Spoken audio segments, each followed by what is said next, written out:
Muito bem, amigos, estamos nós de volta com o nosso paulochagas.net aqui na Imagem TV. Antes de mais nada, eu quero deixar aqui um comunicado que nós recebemos da Diocese de Lages, dizendo que a posse do novo bispo, né, vai acontecer numa solenidade, numa celebração eucarística, a posse canônica de Dom Guilherme Antônio Verlang, que já tem data definida. Será no próximo dia 17 de março, num sábado, às 10 horas da manhã, na Catedral Diocesana Nossa Senhora dos Prazeres, aqui no centro da cidade de Lages. Está aí, então, o comunicado da Diocese de Lages.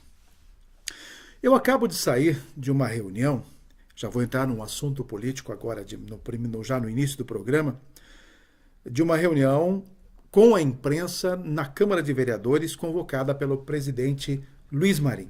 Na verdade, foi uma coletiva imprensa seguida de um café. Lá estavam, então, todos os jornalistas que acompanham o dia a dia da comunidade lagiana e também nesse campo político. Por que não? Luiz apenas adiantou que vai manter a mesma caminhada iniciada pela Aidamar Hofer em 2017, vai dar continuidade aos trabalhos dela, porque ele acha que não tem por que fazer mudanças drásticas nesse sentido. Vai seguir aquela cartilha porque ele acha que não deve mudar o que está andando bem. Essa foi a primeira colocação dele. Depois, ele falou de algumas coisas, como o placar eletrônico, que vai a partir da votação eletrônica, melhor dizendo, e dentro de 2, 3 meses tudo deverá estar funcionando. Então nós vamos poder acompanhar os vereadores a cada votação de alguma matéria, de algum projeto, de forma aberta, transparente, através, então, desta votação eletrônica que vai sendo mostrada, então, num grande painel. É isso que vai acontecer nos próximos dias.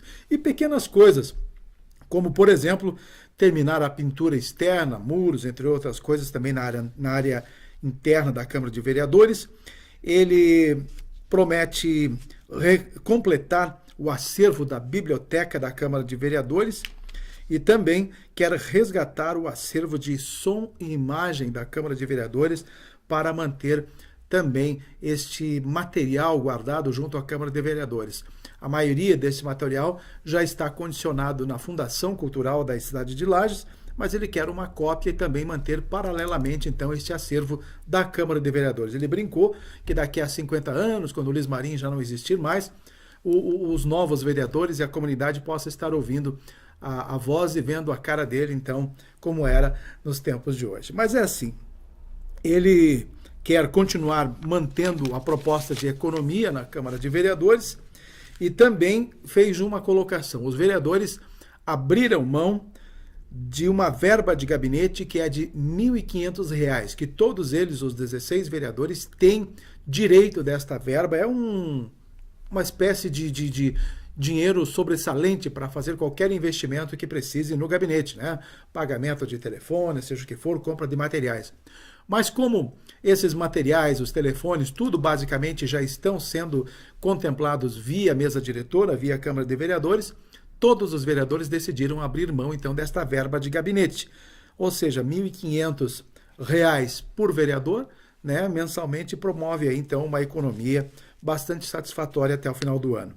Então, são essas coisas que ele prometeu e quer deixar como marca, diz ele assim, não envergonhar ninguém que o elegeu vereador. Então, se ele conseguir terminar o trabalho dele, o legado dele como vereador, sem envergonhar ninguém, será a grande marca que ele quer deixar no seu período de vereador. Bom, terminado este assunto, eu quero quebrar a política para entrar no esporte. Eu quero falar especificamente do Internacional de Lages. Por duas coisas. Primeiro, a gente sabe que o Internacional de Lages não está conseguindo os resultados esperados em campo. A equipe tem mostrado muitas deficiências, uma fraqueza até fora do comum, e perdido jogos importantes dentro e fora de casa, ou seja, perdido pontos importantes que poderão fazer falta. Vem aí, então, agora no próximo domingo, o segundo turno do Campeonato Catarinense de Futebol, e o Internacional de Lages amarga, infelizmente, a última colocação com 7 pontos na lanterna do campeonato. Mas, enfim, está aí uma questão que está hoje condicionada a várias opiniões no campo da imprensa do município de Lages. O que eu ouvi, por exemplo, nos rádios no domingo, eu acabei escutando o jogo, eu não fui no estádio, mas escutando, os narradores basicamente baixavam o sarrafo no time e a gente ouvia ao fundo as vaias da torcida e também pedidos mais drásticos, como a saída do técnico, a saída da diretoria e querendo uma reformulação para que o time talvez melhorasse no campeonato. Vejam só a que nível chegou a situação do Internacional de Lages. Mas eu quero fazer uma outra colocação, uma outra ponderação diante do que está acontecendo, porque os senhores sabem que o Internacional de Lages, acima de tudo, precisa ter uma representatividade diante de uma diretoria que consiga manter um grupo em todas as suas formas. Alimentação, alojamento, viagens, treinamento, capacitação em campo, enfim. A diretoria precisa estar preparada para enfrentar isso. Então eu pergunto aos senhores, se houve quem pedisse a saída do Christopher, que é o presidente hoje do Internacional de Lages, se não fosse ele, quem seria o presidente do Inter hoje? Teria as mesmas condições de bem ou mal manter uma equipe de futebol com todas as dificuldades existentes e que nós sabemos quais são aqui na cidade de Lages, na região serrana? Então eu estou aqui exatamente para fazer uma defesa a esta diretoria, que, como eu disse, bem ou mal, está executando um papel que todos estão vivenciando. E em todas as competições tem o primeiro colocado, o segundo, o terceiro, o quarto e o último. Infelizmente o Inter é o último hoje na tabela. Mas tem 9 rodadas para buscar uma recuperação no Campeonato Catarinense de Futebol, edição de 2018. Então, precisamos nos condicionar e acreditar que esta equipe vai conseguir, então, as vitórias que se desejam.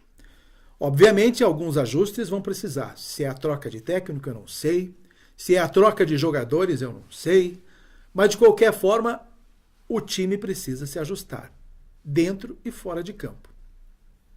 E a imprensa, muitas alas, tem falado algumas bobagens que a gente não concorda, exatamente por saber que a diretoria do Internacional, embora não seja toda aquela organização que um clube de futebol precisa, ela é sim a responsável hoje por mantermos este clube, é a responsável por ter feito o acesso da segunda divisão, desde a Série C para a Série B e para a Série A do Campeonato Catarinense, e que está aí. Então, senhores, acredito que uma junção de esforços, diretoria, jogadores, comissão técnica, imprensa, comunidade, torcedores do Internacional de Lages, possam, quem sabe, encontrar uma fórmula e fazer com que a equipe se recupere na competição. Tem jogos difíceis pela frente, a começar já no próximo domingo. Vai enfrentar o Avaí na ressacada, o Avaí que perdeu no último domingo para a Chapecoense e, obviamente, não pensa nem um segundo em perder para o Internacional de Lages.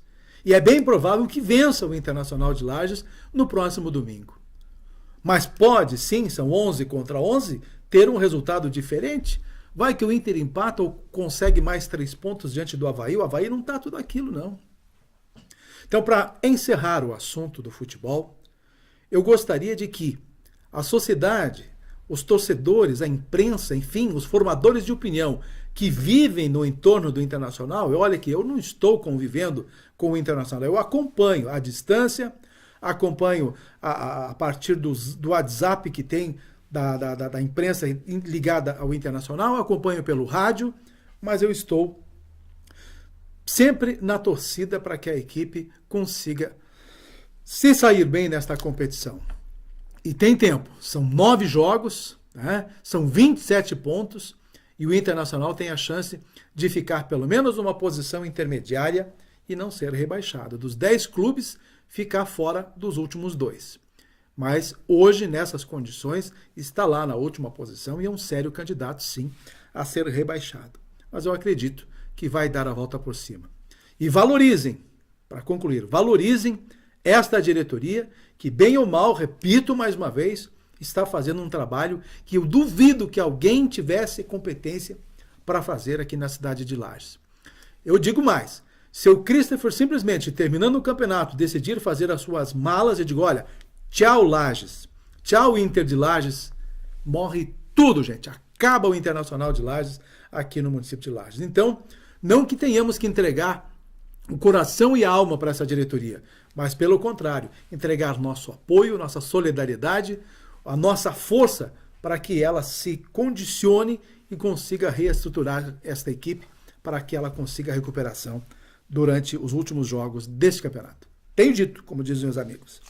Muito bem, rapidamente só dizer a vocês, estou com algumas novidades, o meu blog vocês devem ter visto, ontem inclusive, nesta segunda-feira, não consegui quase atualizar o blog, nós estávamos trabalhando, eu e o Michel Hudson Legnag, do São Joaquim Online, um gênio que entende tudo, de computador, de programação, de tudo, nós reformulamos o blog, deixamos mais limpo, mais clean, como as pessoas gostam de falar.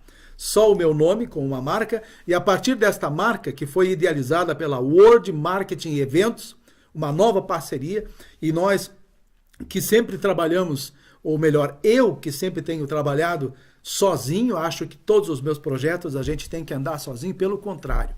Você tem que ter parceiros, colaboradores, para que possa realmente ter uma nova dimensão do que fazer em termos de execução dos seus projetos. E a Word tem me dado hoje uma visão diferenciada, a começar pela marca, que é o meu nome, né, com quase 35 anos de labuta neste campo de jornalismo, e aí a execução dos projetos logo abaixo. O blog paulochagas.net, o portal Lages Hoje, né, lageshoje.com.br e o portal vidaenatureza.com.br. São 3 distintos. O Vida e Natureza cuida de meio ambiente, o Lages Hoje é apenas notícias, e o blog eu vou trabalhar muito mais a informação resumida e a opinião em diversos assuntos. Então está aí.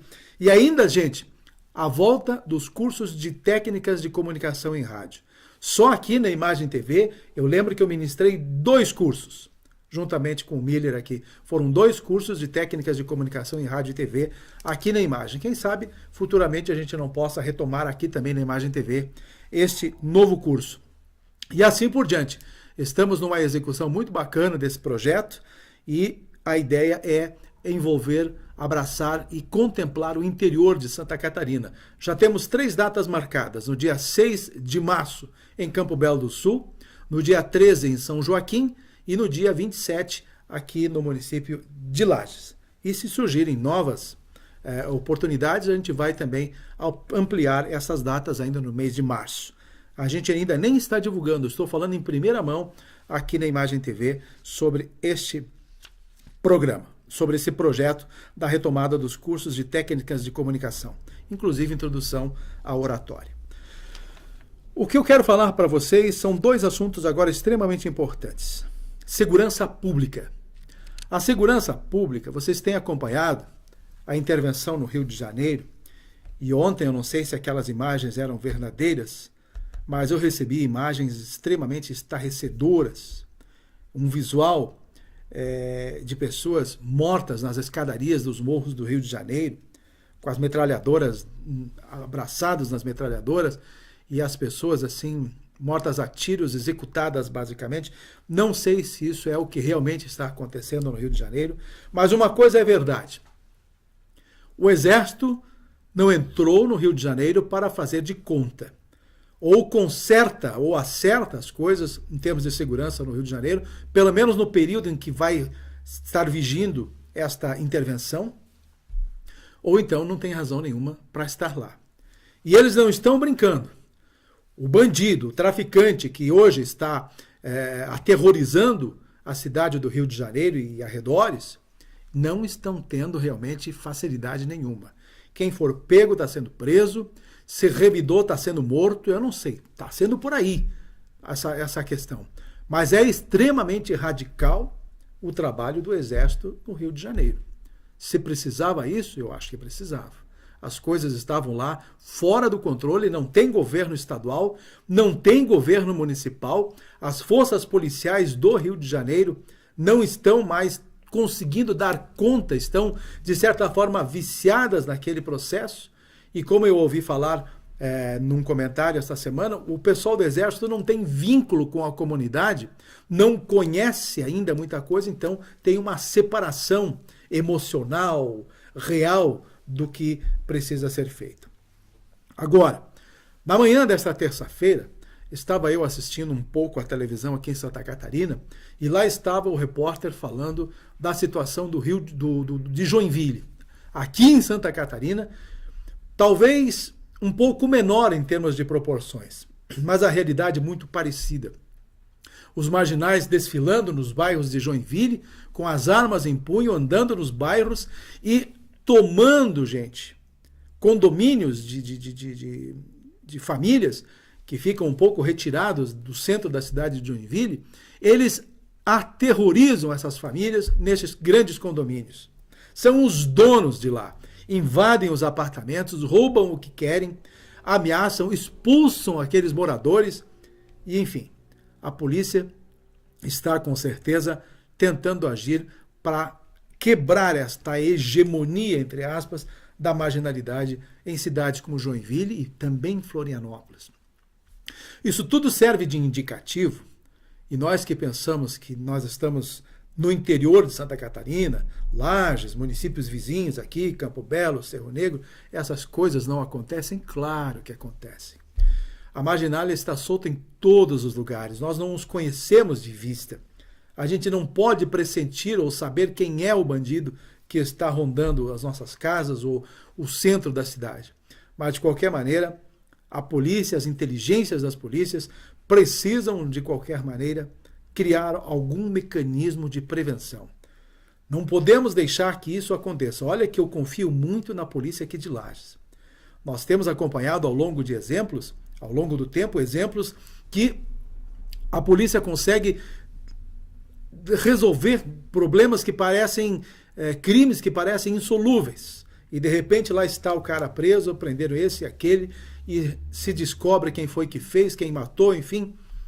A polícia de Lages é uma das mais eficientes que eu conheço dentro do estado de Santa Catarina. Fica aqui o meu registro e os meus parabéns, né? Tanto a Polícia Civil, quanto a Polícia Militar e até mesmo a Polícia Militar Ambiental, que faz um belo trabalho pelo interior da região serrana.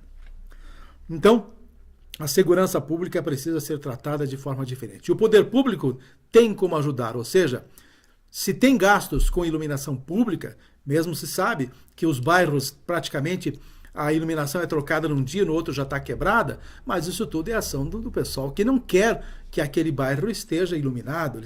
A iluminação atrapalha o tráfico de drogas, atrapalha a movimentação, enfim, de quem quer ficar oculto nas sombras. Então vamos quebrando as lâmpadas, mas o município precisa igual, não importa o gasto, precisa ir trocar, substituir e fazer com que a iluminação permaneça nesses pontos chaves da cidade, principalmente aqui no centro. Estão reclamando muito da iluminação aqui no tanque, no Parque Jonas Ramos, que não dá mais para ficar à noite. Ali a polícia está batendo todas as noites no Parque Jonas Ramos, porque ali se agrupam, então não se sabe quem, e o perigo é iminente. Mas enfim, é o que tenho ouvido falar. Mas se isso está acontecendo, é preciso então que se tome alguma providência. Para nós fecharmos o nosso programa de hoje, o governador João Raimundo Colombo deixou então o cargo em licença na última sexta-feira para um curso, né, ou férias, de qualquer maneira viajou para a Europa. E assumiu já oficialmente não, assumiu interinamente o vice-governador Eduardo Pinho Moreira, mas a gente sabe que Raimundo Colombo não assume mais o governo. Ele assume para desassumir, ou seja, assume para desincompatibilizar. Lá pelos primeiros dias de abril, deverá pegar a caneta para assinar mais uma vez a última obrigação que Raimundo Colombo tem sofrido, inclusive, que é para aprovar o Fundam. Até agora, não se tem notícias de como está o andamento dos recursos do Fundam e que muitos municípios de Santa Catarina, aliás, todos os municípios de Santa Catarina aguardavam ardentemente, digamos assim, com muita expectativa a vinda desses recursos. E até agora o Fundan ainda não apareceu e não foi aprovado. Então esse é o grande mote ainda, o grande objetivo do governo do estado de Santa Catarina e do governador Raimundo Colombo, que deverá então deixar oficialmente o cargo nos primeiros dias de abril. Mas de qualquer maneira, o governador que está com a caneta hoje, mesmo interinamente, é o Pinho Moreira.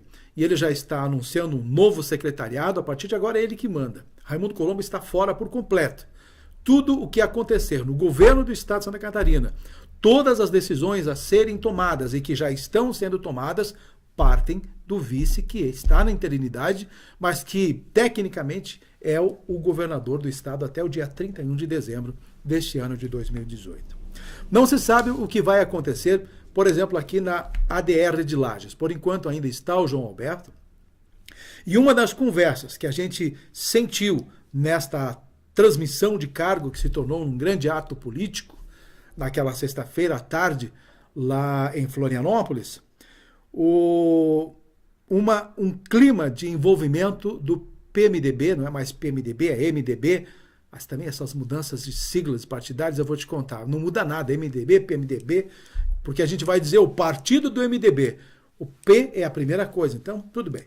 E o PSD, esses dois, uma certa aproximação que pode devolver até o final do ano o novo ajuste, o novo acordo envolvendo esses dois partidos, tendo aí o PMDB como candidato majoritário, como na cabeça da chapa majoritária, e o PSD com o vice, não se sabe.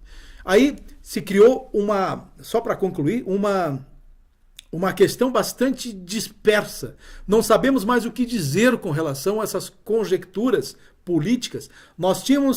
Tem ainda, né, o Gelson Merizio do PSD, o Mauro Mariani pelo PMDB, o Paulo Bauer pelo PSDB, quem mais? O Esperidião Amin pelo PP, e que não é mais PP, é progressista, mas tem o Partido Progressista, enfim, essas trocas de siglas, tudo fica na mesma coisa. Pelo menos 4 candidatos de ponta para as eleições de 2018. Não se sabe quem vai estar com quem. Agora, dentro do MDB, o PMDB, há uma possibilidade de não ser mais o Mauro Mariani o candidato ao governo pelo PMDB, e sim o próprio Eduardo Pinho Moreira. Ele não precisa desincompatibilizar, ele não precisa deixar o cargo para ser o candidato. E como é ele que está hoje com a caneta, é ele que está como líder maior do MDB, ele poderá decidir, eu serei o candidato. E ele está com a caneta do governo, pode promover o que bem entende e arrumar a casa do jeito que ele quiser e, claro, fazer uso da máquina administrativa em prol dele mesmo. Ou ele vai fazer um uso da máquina administrativa em prol de Mauro Mariani, ou do prefeito de Joinville, Udo Doller. Então a gente não sabe qual vai ser ainda o futuro do MDB em termos de candidatura. Se vai ser Mauro Mariani, Pinho Moreira, Udo Doller, ou sei lá quem mais. Então tá tudo nessas jogadas. O PSD tem hoje o Gelson Merizio, em função da prisão do João Rodrigues, foi descartada a possibilidade de João Rodrigues se candidatar-se ao governo, né? Ficou com a ficha suja, condenado em segunda instância, está preso, e as coisas estão nesse sentido. E Merizio já disse que não aceitaria ser vice se não fosse cabeça de chapa numa candidatura de chapa própria do PSD. Então tem muita água para rolar por baixo dessa ponte, tem muita manga de camisa para ser desenrolada e a gente não sabe o que vai acontecer. Basicamente está assim, tudo atirado agora. Mas daqui para frente eles começam as conversações, os ajustes, os acordos, e a gente vai saber quem ficará com quem, se vão ficar todo mundo separado, e vamos saber basicamente até o meio do ano quem serão oficialmente os candidatos ao governo do estado de Santa Catarina. Tá bom, gente? É basicamente isso que a gente tinha para falar hoje. Mais coisas a gente traz no próximo programa, a semana que vem, se Deus quiser. Um grande abraço e até lá.